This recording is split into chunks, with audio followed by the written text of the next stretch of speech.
Heat wave warning ನಾವು ನೋಡ್ತಾ ಇದ್ದೀವಿ.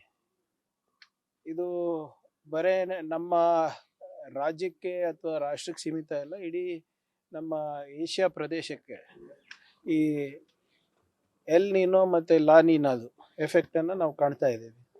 ಇದನ್ನು ಮೊನ್ನೆ ಕೂಡ ಮಾನ್ಯ ಮುಖ್ಯಮಂತ್ರಿಗಳು ಎಲ್ಲ DCCOಗಳ ಸಭೆ ಮಾಡಿ ಡಿಸಾಸ್ಟರ್ ಮ್ಯಾನೇಜ್ಮೆಂಟ್ ಅವರ ವರದಿ ಮೇರೆಗೆ ಏನು ಒಂದು ಹೀಟ್ ವೇವ್ ಮ್ಯಾಪ್ ಅಂತ ಒಂದು ನಾವು ಮಾಡಿದ್ದೀವಿ.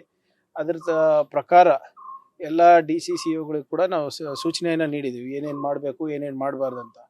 ಆರೋಗ್ಯ ಇಲಾಖೆಯಿಂದ ಕೂಡ ಈಗಾಗಲೇ ಒಂದು ಸಮರ್ಪಕವಾದಂಥ ಸ್ಟ್ಯಾಂಡರ್ಡ್ ಆಪ್ರೇಟಿಂಗ್ ಪ್ರೊಸೀಜರ್ಸನ್ನು ರಿಲೀಸ್ ಮಾಡಿದ್ದಾರೆ. ನಾವು ಕೂಡ ಪಂಚಾಯತ್ ರಾಜಿಂದ ಈ ಬಿಸಿಲಿಗೆ ನಾವು ಒಂದು ಸ್ಟ್ಯಾಂಡರ್ಡ್ ಆಪ್ರೇಟಿಂಗ್ ಪ್ರೊಸೀಜರ್ಸನ್ನು ನಾವು ರಿಲೀಸ್ ಮಾಡಿದ್ದೇವೆ, ಒಂದು ಸುತ್ತೋಲೆಯನ್ನು.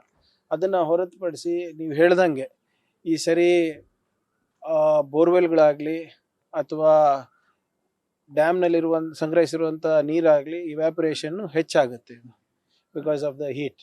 ಸೊ ಇದನ್ನು ಕೂಡ ಮುಂಜಾಗ್ರತವಾಗಿ ನಾವು ಕ್ರಮಗಳನ್ನು ಏನೇನು ತಗೋಬೇಕು ಅದನ್ನು ಕೂಡ ನಾವು ಮಾಡ್ತಾ ಇದ್ದೀವಿ.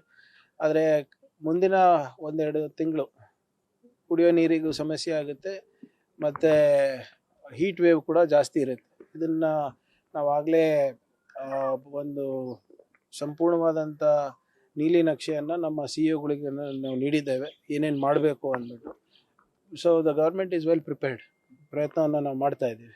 ಮಳೆ ಕೂಡ ವಿಳಂಬ ಆಗುತ್ತೆ, ಕಡಿಮೆ ಇದೆ ಅನ್ನೋದು. ಅದೇ ನಾನು ಹೇಳ್ದಂಗೆ ಇದು ಹವಾಮಾನದ ಏರ್ಪೇರ್ದಿಂದ